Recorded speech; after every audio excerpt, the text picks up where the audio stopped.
کسی زمانے میں سیارہ ڈائجسٹ کے اندر تقسیم ہند کی قبر کی کہانی چھپی تھی کہ قبر کھودتے کھودتے ساتھ والی قبر کھل گئی، تو لوگوں نے دیکھا کہ کفن بھی میلا نہیں ہوا، شوق اور جستجو کی چنگاریاں مزید روشن ہوئیں اور ایک اینٹ گری تھی تو دوسری اینٹ خود نکال دی تو دیکھا کہ اندر تازہ گلاب کھلے ہوئے ہیں۔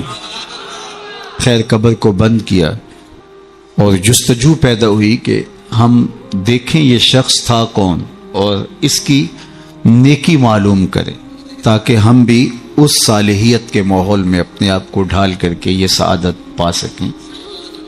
تو خیر تلاش کرتے ہوئے اس کی بیوہ مل گئی جو بہت بوڑھی ہو چکی تھی، تو لوگ اس کے پاس گئے کہ تیرے شوہر کی قبر یوں کھل گئی اور ہم نے یہ منظر دیکھا، تو تم بتا سکتی ہو کہ وہ کون سا نیک عمل کرتا تھا؟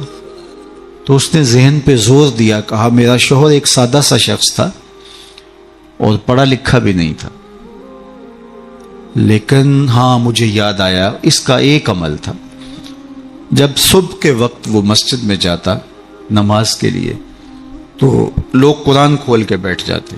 ایک زمانہ تھا لوگ فجر کے بعد قرآن مجید کی تلاوت کیا کرتے تھے اور گھروں میں بھی صبح کے وقت قرآن ضرور کھلتا تھا۔ اللہ وہ دور دوبارہ پلٹ کے لے آئے ہمارے لیے اور نوجوانان امت قرآن کا چہرہ دیکھیں فیس بک کی بجائے۔ تو وہ ایک زمانہ تھا، تو جب سارے لوگ قرآن کھول کے بیٹھ جاتے تو اسے بڑی تکلیف ہوتی کہ کاش میں بھی قرآن پڑھا ہوتا، تو یہ بوجھل قدموں سے گھر پلٹتا اور طاق پہ رکھے ہوئے قرآن مجید کے نسخے کو اتارتا، کھولتا، چومتا، پڑھنا تو آتا نہیں تھا، تو ایک ایک سطر پہ انگلی پھیرتا اور کہتا مالک مجھے پتہ نہیں کیا لکھا ہے، جو لکھا ہے حق لکھا ہے۔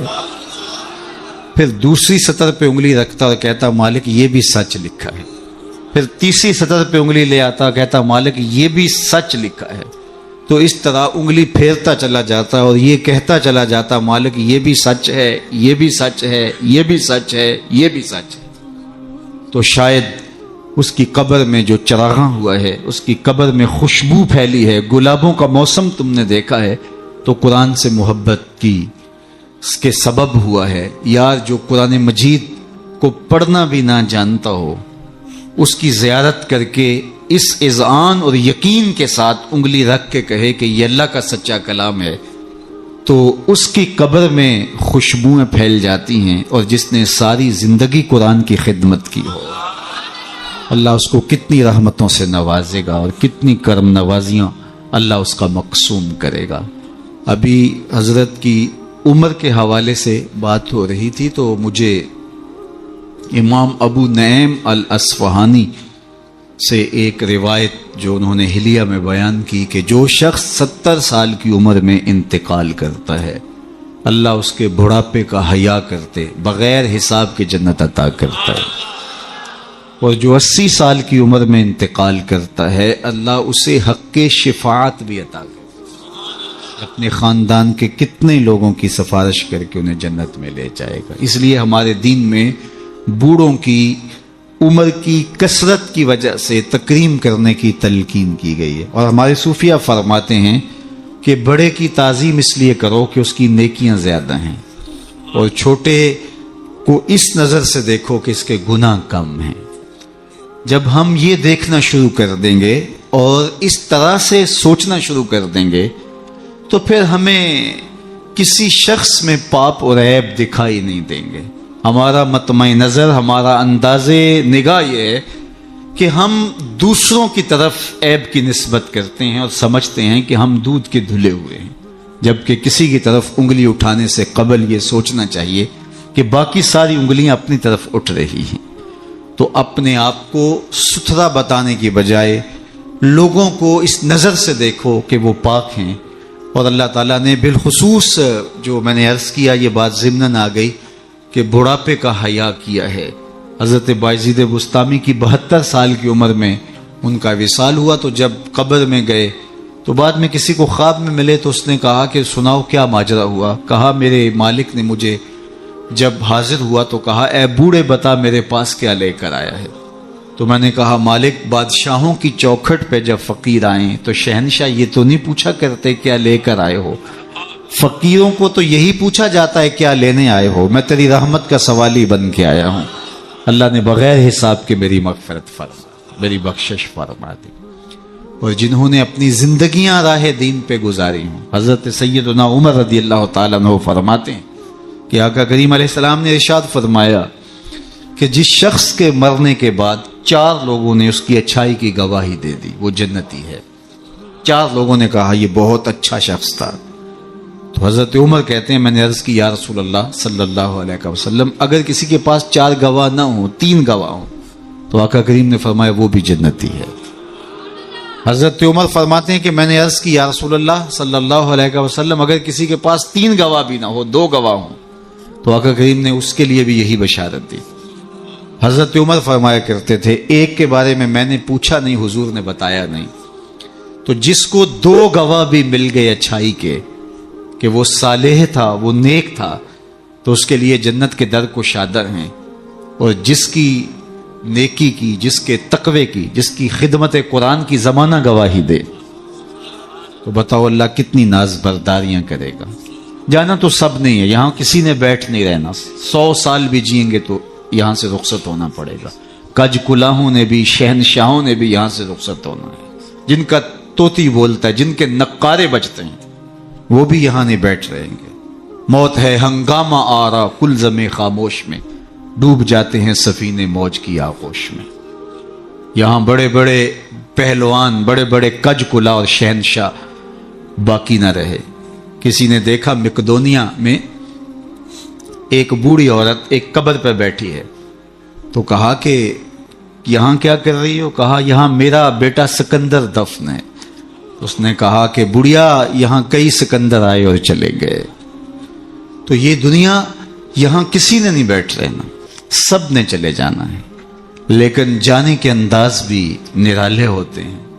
ایک وہ ہوتے ہیں کہ جب جاتے ہیں تو لوگ کہتے ہیں خس کم جہاں پاک جان چھوٹی، اور بہت بات لوگ کریں گے اور مروتاً کچھ کہیں گے بھی تو بعض کہتے ہیں جی ساڑھے نال تے چنگائی سی، مطلب کیا ہے کہ وہ اچھا آدمی نہیں تھا، جیسے میرے ساتھ اس نے زیادتی نہیں کی، ہمارے ساتھ تو اچھا ہی تھا۔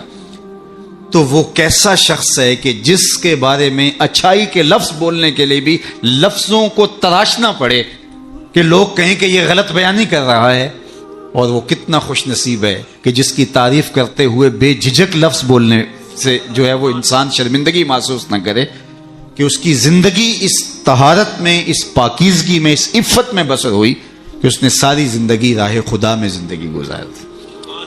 تو جاتے سبھی ہیں لیکن کسی کا جانا سرخروئی کا جانا ہوتا ہے۔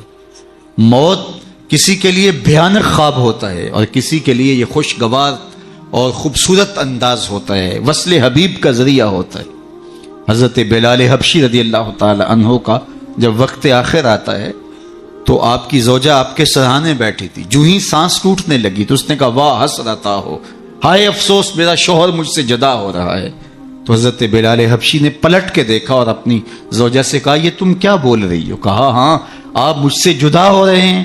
فرمایا یہ حسرت بڑے لمحے نہیں ہے، یہ دکھ کی کہانی نہیں ہے، بلکہ میں تو اپنے آقا محمد عربی سے ملنے جا رہا ہوں۔ تو یہ وصل محبوب کا ذریعہ ہے۔ حضرت یعقوب علیہ السلام، حضرت ابراہیم علیہ السلام کے پاس جب ملک الموت آئے اللہ کی طرف سے پیغام لے کر کے، تو انہوں نے کہا کہ میں قبضے روح کے لیے آیا ہوں۔ حضرت خلیل نے کہا کہ عجیب بات ہے، میرا رب مجھے اپنا خلیل بھی کہتا ہے، خلیل کہتے ہیں گوڑے یار کو، تو میرا رب مجھے اپنا خلیل بھی قرار دیتا ہے، اور کیا کوئی یار بھی یار کی موت چاہتا ہے؟ اور تمہیں قبضے روح کے لیے بھیجا؟ کہا میں تو حکم کا پابند ہوں، عبد معمور ہوں، بارگاہ ہزدی میں دوبارہ حاضر ہوئے، تیرے بندے کے پاس حاضر ہوا تھا، اور یہ میسج ہے تیرے بندے کا تیرے نام کہ کیا کوئی یار بھی یار کی موت چاہتا ہے؟ تو کہا اے اسرائیل پھر جا میرے خلیل کو میرا سلام دے اور کہے کبھی ایسا بھی ہوا ہے یار یار کو بلائے اور وہ ملنے بھی نہ آئے؟ تو روح بے چین ہو گئی، کہا دیر نہ کر جلدی قبض کر لے۔ تو یہ تو اس لمحے کے انتظار میں ہوتے ہیں، موت میں فرق ہوتا ہے. رومی نے بڑی خوبصورت مثال سے دونوں اموات کا ذکر کیا ہے. اس شخص کی کہانی جو اس دنیا میں عیش و عشرت کر کے آخرت کو بھول جاتا ہے، اور اس شخص کی کہانی جس کا مطمع نظر آخرت ہوتی ہے اور وہ اس دنیا کو آخرت کے لیے گزارتا ہے، چونکہ یہ آخرت کی کھیتی ہے. یہ بوائی کا موسم ہے، آخرت کٹائی کا موسم ہے. بوائی کے موسم میں جو کسان مٹی سے مٹی ہو جاتا ہے، سحری کے وقت اٹھتا ہے، کھیتوں میں ہل جوتتا ہے، جڑی بوٹیاں تلف کرتا ہے، بیج ڈالتا ہے، سہاگا دیتا ہے، پانی ڈالتا ہے، تو کٹائی کے موسم میں فصل بھی وہی اٹھاتا ہے. اور جو بوائی کے موسم میں کلف لگے لباس پہن کے گھومتا ہے، آوارگی کرتا ہے، سحری کے وقت اٹھ نہیں پاتا، کھیتوں کو جاتا نہیں، جڑی بوٹیاں تلف نہیں کرتا، تو کٹائی کے موسم کے اندر اس کے ہاتھ کچھ نہیں آتا. یہ مزرع الاخرہ ہے، یہ بوائی کا موسم ہے، آخرت کٹائی کا موسم ہے. تو جس نے اس زندگی کو آخرت کے لیے گزارا اور دیکھا کہ میں اس دنیا پہ آیا کیوں ہوں، مقصد زندگی کیا تھا، مقصود زیست کیا تھا، کیوں اس دنیا پہ میں آیا ہوں، تو وہی سرخرو اور کامیاب ہے. رومی کا انداز تمثیل کا ہے اور وہ سادہ لفظوں میں بات کرتے ہیں، روح تک اتر جاتی ہے. اور یہ ان کو اللہ نے ملکہ عطا کیا ہے. اور یہی کمال ہوتا ہے، یہ نہیں ہے کہ 3 گھنٹے کی تقریر ہو اور نتیجہ کچھ بھی نہ نکلے. بات یہ ہے کہ آپ بات کریں لیکن بات روح میں کھبتی چلی جائے، لہو خورشید کا ٹپکے اگر ذرے کا جگر چیرے. تو حضرت رومی کو یہ فن آتا ہے، وہ سوز و ساز کی کائنات کا بادشاہ، اور وہ تمثیل سے بہت ادق اور دقیق مسائل سمجھانے کا فن جاننے والا. اس بہت بڑی حقیقت کو ایک مثال سے سمجھاتے ہیں. کہتے ہیں دیار مصر میں کوئی علاقہ تھا اور جہاں کا سیاسی نظم یہ تھا کہ وہ سال کی آخری تاریخ کو اپنے بادشاہ کو کسی جنگل میں پھینک دیتے اور پہلی تاریخ کو ساحل پہ آ جاتے. سب سے پہلے ان کے ساحل پہ جو شخص آتا اس کو اپنا بادشاہ مان لیتے.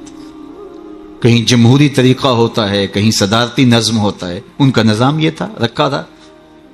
اور جو بھی تخت نشین ہوتا وہ بھول جاتا کہ میرے ساتھ کیا ہونے والا ہے. اس کو پہلے دن بتا دیتے کہ 1 سال کے لیے تو تخت نشین رہے گا اور اس کے بعد تجھے اس جنگل میں پھینک آئیں گے جو جزیرے کے دوسری سمت ہے، اور اس میں موذی جانوروں کا رین بسیرا ہے اور تھوہر اور کانٹے دار درخت ہیں.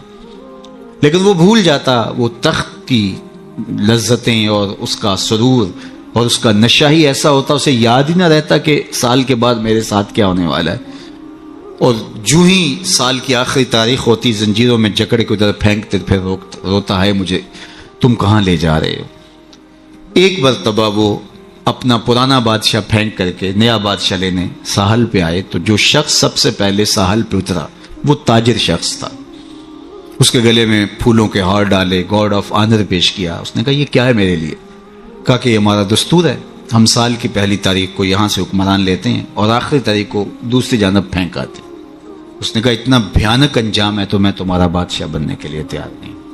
اس نے کہا تو چاہے نہ چاہے باندھ کے بھی تخت پہ بٹھانا پڑا، یہ ہمارا ضابطہ ہے. عجیب کہانی. اس نے کہا میں تو تاجرانہ غرض سے آیا ہوں، میں تو کوئی امور سلطنت اور سیاست سے آگاہ ہی نہیں ہوں. اس نے کہا ہمارے بندے لگے قوانین ہیں، اس کے ساتھ آپ نے کام کرنا ہوگا. اور اس نے کہا ہر صورت میں جو ہے وہ تجھے یہ کرنا پڑے گا. پھنس گیا. اس نے کہا اچھا مجھے یہ بتاؤ کہ سال بھر میری بات تو مانو گے؟ انہوں نے کہا ہاں آپ حکمران ہیں لیکن آپ قوانین میں تحریف نہیں کر سکتے، ترمیم نہیں کر سکتے، تبدیلی نہیں کر سکتے، البتہ آپ کے انتظامی امور ماننے کے لیے ہم پابند ہیں. اس نے کہا ٹھیک ہے کوئی بات نہیں. تخت پہ بیٹھ گیا. رومی لکھتے ہیں کہ جو بھی تخت پہ بیٹھتا اور بغیر کسی محنت کے، بغیر کمپین چلائے، بغیر الیکشن لڑے تو وہ تو پھر بھول جاتا خوشی سے اور عیش و عشرت کرتا. لیکن یہ پہلا شخص تھا جب تخت نشین ہوا تو اس نے کہا بلدیہ کے ملازمین بلائے جائیں. بلائے گئے. کہا جاؤ اس جنگل میں جہاں بادشاہوں کو پھینک کے آتے ہو وہاں کے کانٹے اور جھاڑیاں کاٹو. اور پولیس کے کمانڈوز بلائے. کہا جاؤ وہاں جا کے جو موذی جانور ہیں ان کو قتل کر دو. معمار بلائے. کہا جا کے وہاں خوبصورت محل بناؤ. مالی بلائے. وہاں جا کے باغ لگاؤ، پھل لگاؤ، پھولدار، سایہ دار، ثمردار درخت لگاؤ. حکومتی مشینری، پوری حکومتی مشینری، اس باغ کے کانٹے دار درخت کٹوانے، وہاں کے موذی جانور قتل کروانے، اور وہاں کنویں کھدوانے، محل بنوانے اور پھلدار پھولدار سایہ دار درخت لگانے میں صرف کر دی۔ جب سال کی آخری تاریخ ہوئی تو وہ جنگل جہاں بادشاہوں کو پھینکا کرتے تھے وہ جنگل نہیں رہا تھا، وہ ایک باغ بن چکا تھا۔ اور یہ زنجیریں لے کر آئے تو اس نے کہا مجھے زنجیریں نہ پہناؤ، میں خود چل کے جانے کے لیے تیار۔ اس لیے اس تخت پر بیٹھ کر کے وہ اپنے لشکر بھیج کے وہاں کے کانٹے، وہاں کے تھوہر، وہاں کے موذی جانور، وہاں کے خطرناک جانور جن کا وہاں رین بسیرا تھا ان کو کاٹتا رہا، قتل کرواتا رہا۔ تو اس نے کہا کہ میں خود چل کے جانے کے لیے تیار ہوں۔ رومی کہتے ہیں جو کافر ہے وہ دنیا کے تخت پہ، جو فاسق اور بدکار ہے وہ دنیا کے تخت پہ موج کرتا ہے، اور جب وقت آخر آتا ہے تو اس کو جب زنجیروں میں جکڑ کے لے جانا چاہتے ہیں فرشتے تو وہ کہتا ہائے مجھے کدھر لے جا رہے ہو۔ اور بندہ مومن، بندہ صالح اس دنیا کے تخت پہ آرام سے نہیں بیٹھتا، یہاں بیٹھ کے اپنے اعمال کے لشکر بھیج بھیج کے قبر کے کیڑے مکوڑے ختم کرواتا رہتا ہے، وہاں باغ لگواتا رہتا ہے، اور پھر جب وہ اس دنیا سے رخصت ہوتا ہے تو وہ کیڑے مکوڑوں کا گھر نہیں رہتا بلکہ روضۃ من ریاض الجنہ بن چکی ہوتی۔ اور وہ کہتا ہے دیر نہ کرو مجھے جلدی لے جاؤ، میں خود چل کے جانے کے لیے تیار ہوں۔ ربعی بن حراش ساری زندگی ہنسے نہیں، فرماتے تھے کیا خبر میرا انجام کیا ہوگا۔ جب تک یہ یقین نہ ہو کہ میرا انجام کیا، اتنی دیر تک دھڑکا لگا رہے، ڈر لگا رہے۔ یہ مسلمان کی زندگی ہے، مومن کی زندگی ہے۔ ابھی ملیکہ فرماتے ہیں کہ میں 30 اصحاب رسول سے ملا ہوں، بخاری کتاب الایمان اٹھائیے، 30 اصحاب رسول سے ملا ہوں، اور ہر ایک اپنی آخرت کے بارے میں سخت فکر مند تھا۔ ہم تو 4 نمازیں پڑھ لیں تو ہم سمجھتے ہیں کہ ہمارے جیسا زمانے میں کوئی نہیں، اور بے نمازیوں کو حقیر جاننے لگ جاتے ہیں۔ 30 اصحاب سے ملاقات ہوئی ہے اور یہ ڈرتے رہتے تھے کہ میرا انجام، رنگا رنگ سہیلیاں پرن کڑے پر پریا اس نہ جانیے جس دا توڑ جائے۔ انما الاعمال بالخواتیم، اعمال کا دار و مدار حسن خاتمہ پہ ہے، جس کا اخیر ٹھیک ہو گیا۔ ورنہ کتنے لوگ ہیں کہ زندگی ساری اچھی، انجام بخیر نہیں ہو۔ ہمارے سامنے بلعام بن باورا کی مثال موجود، بنی اسرائیل کا مستجاب الدعوات ولی تھا، ہاتھ پھیلا کے دعا مانگتا تو ہاتھ منہ پہ بعد میں پھیرتا، قبولیت پہلے ہو جاتی۔ لیکن پھر اسی کے بارے میں قرآن نے کہا نا مثلہ کمثل الکلب، اس کی مثال کتے کی مثال، زبان لٹک گئی، زمین چاٹتا تھا، نبی کے خلاف ہاتھ اٹھا دیے، سمجھا میں مقبول بارگاہ ہو گیا۔ اللہ اکبر، انجام ٹھیک نہیں ہوا۔ اس لیے میاں صاحب بولے پڑھنے اتے مان کرینا تے نہ آکھی میں پڑھیا، او جبار کہار صداوے متا روڑ دے وے دودھ کڑیا۔ جب تک انجام بخیر نہ ہو۔ بایزید بستامی سے ایک بڑھیا نے کہا تھا کہ میرے گدے کی 2 مچھی ہے یا آپ کی داڑھی اچھی ہے؟ کہا فی الحال نہیں بتا سکتا، یہ تو مرنے کے بعد ہی بتا سکتا ہوں۔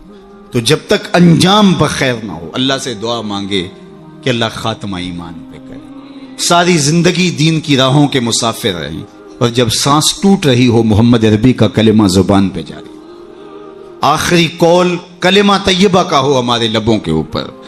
ربی بن حراش ساری زندگی مسکرائے نہیں، فرماتے تھے کیا خبر انجام کیا ہوگا۔ اللہ اکبر۔ خیر وقت آخر تو آنا ہی تھا، تو جب آخری وقت آیا تو ان کے بھائی ربی بن حراش نے کہا جاؤ، غسال کو بلا کے کہا میرے بھائی کو غسل دو۔ تو وہ غسل دینے داخل ہوا تو فوراً باہر آ گیا۔ اتنی جلدی؟ کہا یار تیرا بھائی بڑا عجیب ہے۔ کہا ہوا کیا؟ کہا نحنو نغتسلہ وہو یتبسم، ہم اسے غسل دیتے ہیں اور یہ آگے سے مسکرا رہا۔ اقبال نے کہا تھا نا نشان مرد مومن باتو گوئم، چوں مرگ آئے تبسم بر لب اوست۔ آ تجھے اللہ کے بندے کی نشانی بتاؤں، جب موت آتی ہے تو اس کی پیشانی پہ ندامت کا پسینہ نہیں ہوتا، اس کے لبوں پہ کامیابی کی مسکراہٹ پھیل جاتی۔ کہا یا تیرا بھائی بڑا عجیب ہے، نحنو نغتسلہ وہو یتبسم، ہم اسے غسل دیتے ہیں وہ آگے سے مسکراتا ہے۔ کہا میرے بھائی نے قسم کی تھی جب تک اچھا انجام نہیں دیکھوں گا نہیں مسکراؤں گا۔ پورے شہر میں شور مچ گیا، ایک بندہ مرنے کے بعد مسکرایا ہے۔ بعض لوگ تو بہت خوش ہوئے، بعض نے کہا یہ گھڑی ہوئی کہانیاں ہیں، یہ مریدین کا اعتقاد ہے، ان کا حسن اعتقاد ہے، کیسے ہو سکتا ہے مرنے کے بعد مسکرائے؟ ایک بہت بڑا ہجوم جمع ہو گیا حضرت کی زیارت کے لیے. بعض لوگ تیکھے سوال لیے، بعض محض تماشائی، بعض سیدھا سیدھا انکار کر رہے ہیں. پورا بصرہ امڈ آیا. اتنے میں انہیں غسل دے کے چارپائی پہ ڈال کے کفن بھی ڈال دیا گیا تھا.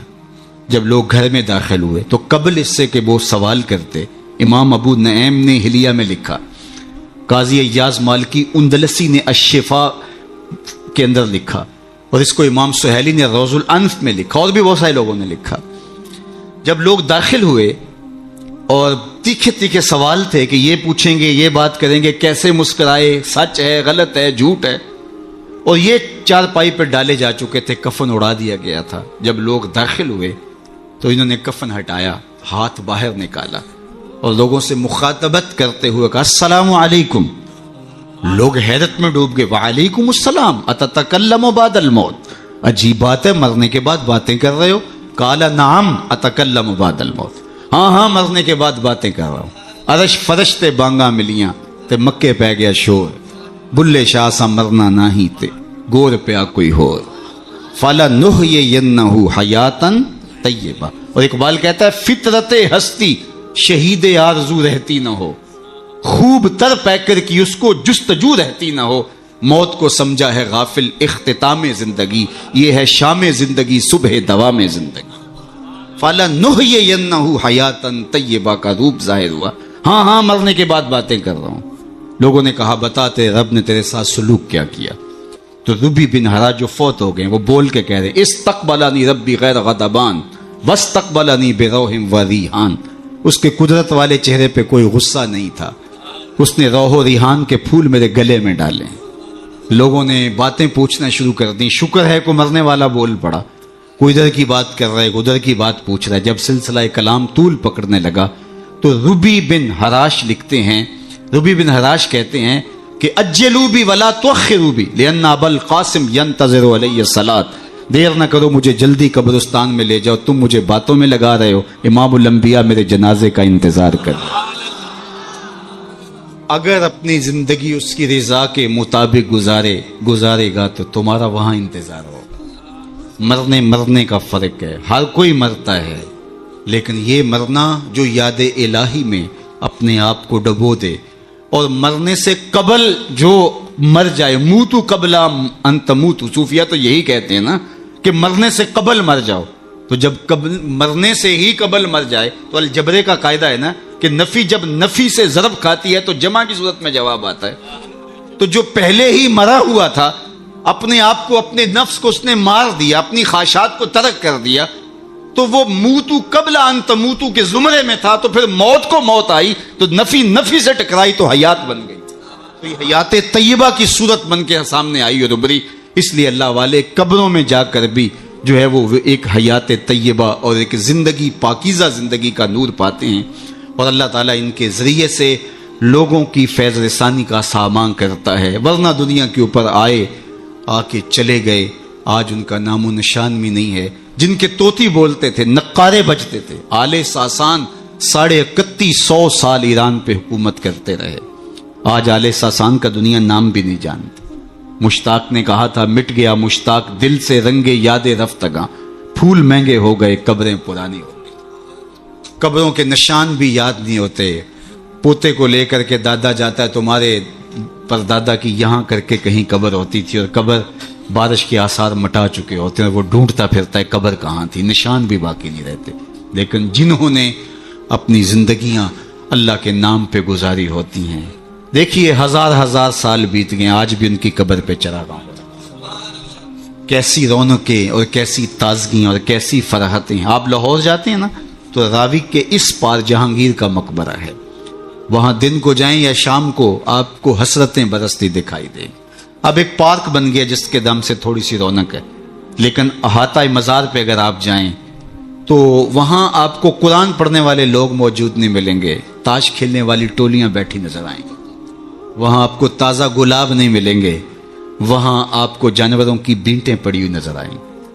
وہ مطلق العنان حکمران بر صغیر پاک و ہند کا آج حسرت نے برس. بالکل اس کے ساتھ ملکہ نور جہاں کا مقبرہ ہے. جب بادشاہ تخت پہ بیٹھتا تھا تو ملکہ پیچھے بیٹھتی تھی اور بادشاہ کا فیصلہ اسے کوئی پسند نہیں ہوتا تو پیچھے سے کمر ٹھونکتی. بادشاہ فیصلہ تبدیل کر دیتا. جس کے اشارہ ابرو پر ہندوستان کی تقدیر کے فیصلے لکھے تھے, نیچے اندھیرے میں اس کی بھی قبر ہے. اور ان کی اپنی بیٹی زیب النساء کا شعر لوح مزار پہ کندہ ہے. بر مزار ماں غریباں نہ چراغے نہ گلے, نہ پرے پروانہ سوزت نہ صدائے بلبلے.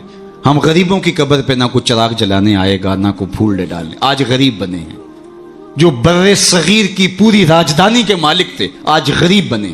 بر مزار ماں غریباں, یہ شہزادی کا شعر ہے. بر مزار ماں غریباں نہ چراغے نہ گلے, نہ پرے پروانہ سوزت نہ صدائے بلبلے. نہ بلبل گیت گانے آتا ہے اور نہ پروانہ پر جلانے آتا ہے.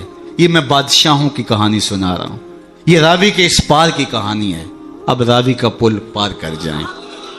ایک لوح مزار ادھر بھی ہے. یہاں تو لکھا ہے بر مزار ماں غریباں نہ چراغے نہ گلے, اور وہاں لکھا ہے گنج بخشے فیض عالم مظہر نور خدا, نہ کساں را پیر کامل کاملاں را رہنما. اب میں نے اور آپ نے دیکھنا ہے ہم کس زمرے میں آنا ہے, کن کے ساتھ جڑنا ہے, کن سے وابستگی اختیار کرنی ہے, کس دائرے میں آنا ہے. سلطنت روم کا شہنشاہ, اس دور کی سپر طاقت. لیکن اگر میں آپ سے پوچھوں جس زمانے میں میرے حضور آئے تھے اس زمانے کے خاقان کا نام کیا ہے, تو آپ میں سے کوئی بتا سکتا ہے؟ میں علماء کو چھوڑتا ہوں, تاریخ کا گہرا مطالعہ کسی کا ہو تو الگ بات ہے. لیکن اگر پوچھوں جس دور میں میرے حضور آئے اس دور کے خاقان کا نام کیا تھا, شاید کوئی نہ بتا سکے. اچھا میں پوچھتا ہوں اس دور کے کیسر کا نام کیا تھا؟ اس دور کا ٹرمپ تو وہی تھا نا, لیکن آج اس کا نام کوئی بھی نہیں جانتا. چلو میں پوچھتا ہوں اس دور کے کسرا کا نام کیا تھا؟ سوائے تاریخ کے طالب علموں کے کوئی نہیں بتا سکے گا. چلو میں یہ پوچھتا ہوں, اور اس مجلس میں موجود سب سے کم عمر بچے سے پوچھتا ہوں کہ جس زمانے میں میرے حضور آئے میرے حضور کے مؤذن کا نام کیا تھا؟ تو وہ سر اٹھا کے بلال حبشی کا نام لے گا. یار اس دور کی سپر طاقت کے مطلق العنان حکمران کا نام تو زمانے کو یاد نہیں ہے. کیسر کا نام, کسرا کا نام, خاقان کا نام زمانے کو یاد نہیں ہے, لیکن بلال حبشی کا نام آج بھی سینوں پہ لکھا ہے. تو اقبال تڑپ کے بولا, اقبال یہ کس کے عشق کا فیض عام ہے, رومی فنا ہوا حبشی کو دوام. شہنشاہ روم کا نام بھی زمانے کو یاد نہیں, رومی فنا ہوا حبشی کو دوام ہے, تو دوام محمد عربی کے قدموں میں ہے. سارا نور اسی چوکھٹ پہ ہے, سارے اجالے اور ساری روشنیاں حضور علیہ السلام کے قدموں سے پھوٹتی ہیں. تو جب سارا نور ملتا ہی یہاں سے ہے, سارے اجالے اسی دہلیز سے خیرات کی صورت میں میسر آتے ہیں, تو وہ اپنی ساری زندگی حضور کے نام پہ لگا. اقبال کے سارے کلام کا رس نچوڑیں تو جو خلاصہ نکلتا ہے وہ یہ ہے, بمصطفیٰ برساں خیش را کے دی ہماؤست, اگر بہو نہ رسیدی تمام بولا بیست.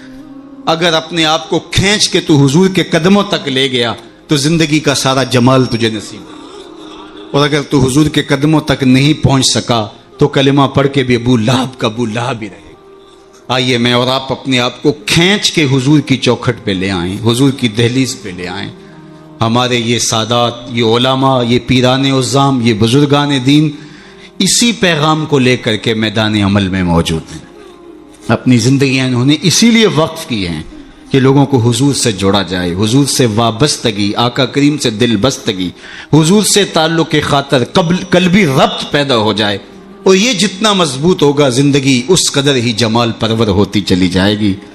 اللہ جل شانہ اپنی خاص عنایات کا حظ وافر اس آستان نور پہ شامل فرمائے, اور ہمارے قبلہ شاہ صاحب زیدہ مجدہو کو, ان کے برادران کو, ان کے خاندان کے جملہ افراد کو والد گرامی کے سائے کے اٹھ جانے سے جو کمی پیدا ہوئی, واقعہ ہوئی, اللہ اس پر انہیں توفیق صبر دے.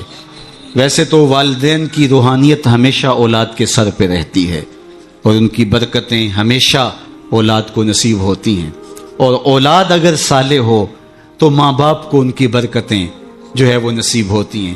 جو 3 چیزیں چھوڑ کر جاتا ہے کوئی شخص, جو خاص طور پہ ایک حدیث میں آئی, اس میں وہ ولد صالح یدعو لہ, وہ اولاد ہے جو ماں باپ کے لیے دعائیں کرتی ہے. تو مجھے بتاؤ وہ والد کتنا خوش نصیب ہے جو اس مسجد کے قرب میں لیٹا ہوا ہے، کہ جن کی اولاد اور ان کے ماننے والے ان کے لیے دعاؤں کے سلسلے کو کبھی رکنے نہیں دیتے، اور کس قدر ان کے لیے محبتوں کی خوشبو اور پیار کی مہک ہے جو پھیلتی رہے گی، اور ان کی قبر میں ان کے اپنے جو ہے وہ لے جائے ہوئے اعمال اور قرآن کی محبت اور حضور سے نسبی نسبت وہ ان کے لیے کافی ہے۔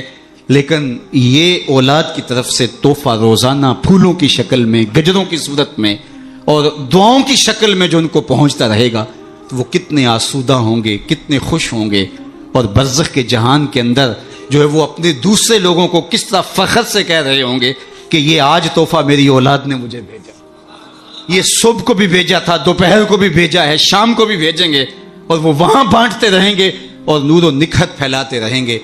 اس طرح اپنی اولادوں کو نیکی کی اور صالحیت کی راہوں پہ لگاؤ کہ مرنے کے بعد تمہاری قبر میں بھی چراغ ہوں، ورنہ ایسا نہ ہو کہ تمہاری اولاد تمہارا جنازہ بھی نہ پڑھ سکے۔ میں کتنے لوگوں کو جانتا ہوں جن کی اولاد نے اپنے ماں باپ کا جنازہ نہیں پڑھا۔ آپ کہیں گے یہ بہت بد قسمتی ہے، ہم نے تو نہیں سنا۔ ایسے لوگوں کو آپ بھی جانتے ہیں، یہ وہ لوگ ہیں جنہیں جنازہ آتا نہیں ہے، اور ساری زندگی لوگوں کے جنازوں میں رسماً کھڑے ہوتے ہیں، پھر ایک دن وہ رسم اپنے باپ اور اپنی ماں، اپنے بھائی، اپنی بیوی، اپنے بچوں کے لیے بھی ادا کرنا پڑتی ہے۔ اور مجھے بتاؤ وہ شخص کتنا بدبخت ہوگا کہ جو اپنے باپ یا اپنی ماں کے جنازے پہ کھڑا اور جنازہ نہیں پڑھ پاتا، رسماً کھڑا ہے دکھلاوے کے لیے، اور وہ کتنا خوش نصیب باپ ہے جس کا جنازہ اس کا بیٹا پڑھا رہا ہے، جس کے لیے اس کا بیٹا دعائیں کر رہا ہے، اور اس کا بیٹا اس کے لیے سحری کے وقت اٹھ کے آنسو بہا کے مغفرت و بخشش اور غفران کی التجائیں اللہ کی بارگاہ میں پیش کر رہا ہے۔ تو اپنی اولادوں کو صالحیت کے سائے میں لاؤ، نیک لوگوں کی صحبت میں رکھو، پاک لوگوں کے پاس بیٹھنا اٹھنا سکھاؤ، ان کو دین کی تعلیم دلواؤ اور ان کو اچھے کردار کا حامل بناؤ، تاکہ قبر میں بھی چراغا رہے اور دنیا کے اندر بھی سکھ اور قرار اور تسکین نصیب ہو۔